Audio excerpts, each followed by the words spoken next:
Hello guys, good evening. ভালে আছে চাগে সকলো মই ফাৰ্ষ্টকৈ আপোনালোকক দা বেচেলৰ চাবলৈ স্বাগতম জনালো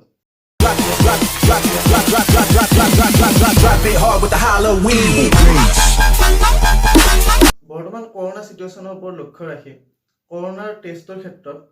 কিছুমান জায়গাত কিছুমান খেলিমেলি হৈ থকা দেখিবলৈ পাইছো সেইবাবে মই এই ভিডিওটো বনাবলৈ আগবাঢ়ি আহিলো মই নিজাকে যিখিনি ইন্টাৰনেটৰ পৰা হওক বা ডক্টৰ দুই এজনৰ লগত কথা পাতিও যিখিনি মই অলপ জ্ঞান মই পাইছো সেইখিনিৰ পৰা মই আপোনালোকক বিতংভাৱে অলপ বুজাবলৈ ট্ৰাই কৰিছো গতিকে কিবা ফুলফ্ৰান্তি হলে ক্ষমা কৰি দিব একচুয়ালি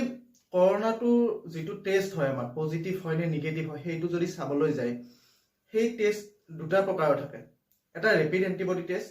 আৰু সেকেন্ডটো সোৱেব টেষ্ট বুলি জানো যেটো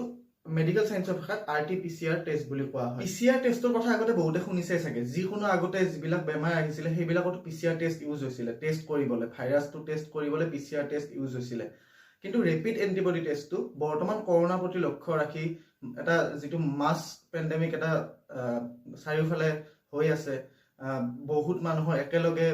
আক্ৰান্ত হৈছে বহুত মানুহ গতিকে সেইটো প্ৰতি লক্ষ্য ৰাখি গভৰ্ণমেণ্টে মেডিকেল কাউন্সিল অফ ইণ্ডিয়াই এইটো ৰেপিড এন্টিবডি টেষ্টটো ডক্টৰ বিলাকক ইউজ কৰিবলৈ দিছে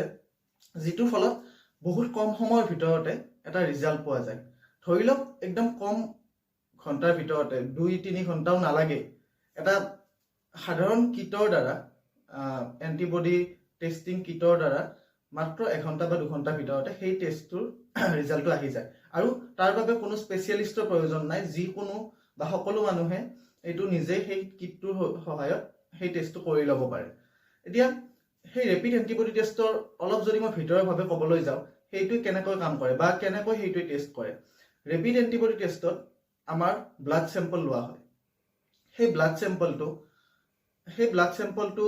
যেটো মই ক'লো যে এটা কিট থাকে এন্টিবডি টেষ্ট কৰা একচুয়ালি এন্টিবডিটো হয় কি আমাৰ বডিত যেতিয়া ভাইৰাছ এটা প্ৰৱেশ কৰে আমাৰ বডিৰ ভিতৰৰ ইমিউন সিস্টেমেটো এনেই বহি নাথাকে সেই ভাইৰাছটোক প্ৰতিৰোধ কৰিবলৈ এটা এন্টিবডি জেনাৰেট কৰে সেই এন্টিবডিটোৱে সেই ভাইৰাছটোক মাৰিবলৈ বা আমাৰ শৰীৰৰ পৰা উলিয়াই দিবলৈ কাম কৰে আৰু গতিকে যদি সেই এন্টিবডিটো কথা ক'বলৈ যাওঁ কৰোনা হওক বা যিকোনো ভাইৰাছ হওক সকলো ভাইৰাছৰ লগত এন্টিবডি বিলাক ডিফাৰেন্ট হয় মানে কৰোনাৰ এন্টিবডি বেলেগ হয় বেলেগভাৱে ফৰ্ম হয় তেনেকৈ আৰু বেলেগ ভাইৰাছৰ ক্ষেত্ৰতো এন্টিবডি বেলেগকৈ ফৰ্ম সকলো বেমাৰৰ ক্ষেত্ৰত এন্টিবডি বিলাক আমাৰ বডিৰ যি এন্টিবডি বিলাক ডিফাৰেন্ট হয় গতিকে সেই এন্টিবডিটো আমাৰ ব্লাডত জেনাৰেট হৈছে না নাই সেই ৰেপিড এন্টিবডি টেষ্টত সেইটোই টেষ্ট কৰা হয় যেতিয়া আমাৰ ব্লাড স্যাম্পল লৈ সেই কিটটোত যেতিয়া দিয়া হয় তেতিয়া সেই কিটটোৱে এটা কথা কৈ দিয়ে যে আপোনাৰ ব্লাডত কৰোনা প্ৰতিৰোধ কৰিব পৰাকৈ এন্টিবডি ডেভেলপ হৈছে বা হোৱা নাই যদি এন্টিবডি ডেভেলপ হৈছে তেতিয়া হলে সেইটো পজিটিভ মানে আপোনাৰ ব্লাডত অলৰেডি এন্টিবডি আপোনাৰ বডিত অলৰেডি কৰোনা সোমাইছে আৰু সেইটো প্ৰিভেন্ট কৰিবলৈ বা প্ৰতিৰোধ কৰিবলৈ আপোনাৰ ব্লাডত এন্টিবডি জেনাৰেট হৈছে গতিকে সেই এন্টিবডিটো এতিয়া আপোনাৰ আগতে কৰোনা আপোনাৰ বডিত সোমাই আপুনি কোনো সিম্পটমছ নেদেখুৱাকৈ সেই কৰোনা ঠিক হৈও যাব পাৰে গতিকে সেইটো আপোনাৰ এই যেটো আমাৰ মেচিন থাকে বা যেটো কিট থাকে তাত সেইটো দেখাই দিব যে আপোনাৰ বডিত এন্টিবডি ফৰ্ম হৈছিল আৰু যদি আপোনাৰ বৰ্তমান ৰিসেন্টলি সোমাইছে কিন্তু এতিয়ালৈকে কিন্তু এন্টিবডি জেনাৰেট হোৱা নাই ধৰক মোৰ বডিত আজি ৰাতিপুৱা কৰোনা ভাইৰাছ সোমাইছে গতিকে এতিয়ালৈকে মোৰ এন্টিবডিটো ডেভেলপ হোৱা নাই আৰু মই এতিয়াই টেষ্ট কৰিলো ৰেপিড এন্টিবডি টেষ্ট তেতিয়া ক্ষেত্ৰত কি হয় যেহেতু এন্টিবডিটো এতিয়ালৈকে ডেভেলপ হোৱা নাই মোৰ বডিত কৰোনা থকাৰ পিছতো সেইটো নিগেটিভ দেখাব খেলিমেলিটো আমাৰ তাতেই হৈ আছে আমাৰ বহুত এনেকুৱা ৰিজাল্ট আহি আছে যে প্ৰথমতে পজিটিভ পায় আৰু পিছত নিগেটিভ পায় গতিকে প্ৰথমতে আমাৰ কৰা হয় কি rapid antibody test rapid antibody টেষ্টটো কৰাৰ লগে লগে যদি আপোনাৰ আগতে কৰোনা হৈ ভাল হৈ গৈছিল যেহেতু এতিয়া হোৱে কেইদিনমান আগতে প্ৰায় এমাহমান আগতে এটা এখন নোটিছ দিছিলে যে তাত আছিলে যে কৰোনাই কোনো সিম্পটমছ নেদেখুৱাবও পাৰে গতিকে তেনেকুৱাকেও বহুতৰ ক্ষেত্ৰত কৰোনা আমাৰ বডিত আহি কৰোনা আমাৰ এন্টিবডিয়ে কৰোনাখিনি কিল কৰি পেলায় গতিকে সেই তেতিয়াও যদি ৰেপিড এন্টিবডি টেষ্টৰ ক্ষেত্ৰত চাবলৈ যাওঁ তেতিয়াহলে এটো পজিটিভ ৰিজাল্ট আহিব আৰু যদি মই যেনেকৈ ক'লো আপোনালোকক যে এতিয়ালৈকে যদি এন্টিবডিটো মোৰ বডিত ডেভেলপ হোৱা নাই কিন্তু মোৰ বডিত কৰোনা সোমাইছে অলৰেডি তেতিয়া সেইটো নিগেটিভ দেখাব গতিকে মেডিকেল কাউন্সিল অফ ইণ্ডিয়াই এইটো এটা কৈছে যে এই ৰেপিড এণ্টিবডি টেষ্টৰ যিটো ৰিজাল্ট আহে যদি পজিটিভ ৰিজাল্ট আহে সেইটো ফলছ পজিটিভ ৰিজাল্ট আৰু যদি নিগেটিভ ৰিজাল্ট আহে সেইটো ফলছ নিগেটিভ ৰিজাল্ট বুলি কৈছে আৰু তেনেকৈ যিখন আপোনাৰ ৰিপৰ্ট থাকে তাত তেনেকৈ লিখিবলৈ দিছে এতিয়া তাৰ পিছত কি যিহেতু ইয়াৰ পৰা ফলছ এটা ৰিজাল্ট আহে বা হয় নে নহয় এইটো কোনো চিউৰেঞ্চ নাই গতিকে তাৰ পিছত কি হয়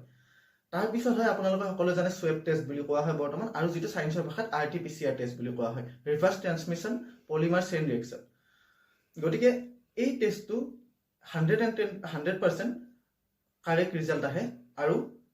সেই টেষ্টটোৰ ৰিজাল্ট খেলিমেলি হোৱাৰ কোনো কাৰণ নাথাকে কিন্তু সেই টেষ্টটো কৰিবলৈ কেইদিনমান টাইম লাগে বা ৰিজাল্ট আহোঁতে কেইদিনমান টাইম লাগে এতিয়া আমাৰ বৰ্তমান ইণ্ডিয়ান গভৰ্ণমেণ্টৰ যিটো চিষ্টেম চলি আছে টেষ্ট কৰা সেইটো হিচাপত যদি মই ক'বলৈ যাওঁ আমাৰ প্ৰথমতে ৰেপিড এণ্টিবডি টেষ্ট হয় যেতিয়া কোনোবা এজন মানুহৰ সন্দেহ হয় বা কোনোবা এজন মানুহে বাহিৰৰ পৰা আহিলে কৰবাত যিকোনো ক্ষেত্ৰত প্ৰথমতে ৰেপিড এণ্টিবডি টেষ্ট হয় সেই টেষ্টত যদি সেই মানুহজনৰ পজিটিভ ৰিজাল্ট আহে ৰেপিড এণ্টিবডি টেষ্টত যদি পজিটিভ ৰিজাল্ট আহে তেতিয়া সেই মানুহজনক কোৱাৰেণ্টাইন চেণ্টাৰলৈকে লৈ যোৱা হয় আৰু তেওঁৰ সোৱেব সংগ্ৰহ কৰা হয় সংগ্ৰহ কৰি তেওঁক যিমান দিন লাগে ৰিপৰ্ট অহালৈ তেতিয়ালৈকে কোৱাৰেণ্টাইন চেণ্টাৰত থৈ দিয়া হয় আৰু তাৰ পিছত যেতিয়া যদি ৰিজাল্টটো নিগেটিভ আহে তেতিয়াহ'লে তেওঁক ঘৰলৈ পঠিয়াই দিয়া হয় আৰু যদি ৰিজাল্টটো পজিটিভ আহে তেওঁক হস্পিটেললৈকে লৈ যোৱা হয় এতিয়া তাৰ পিছত যিসকলৰ ৰেপিড এণ্টিবডি টেষ্টত নিগেটিভ ৰিজাল্ট আহে সেই তেতিয়া নিগেটিভ ৰিজাল্ট আহিলে তেওঁলোকক ঘৰলৈ পঠিয়াই দিয়া হয় আৰু তেওঁলোকক হোম কোৱাৰেণ্টাইন থাকিবলৈ চৰকাৰে এটা আদেশ দিয়ে গতিকে কিন্তু তাত আকৌ কেনেকুৱা ধৰণৰ খেলিমেলি হ'ব পাৰে যেতিয়া সেই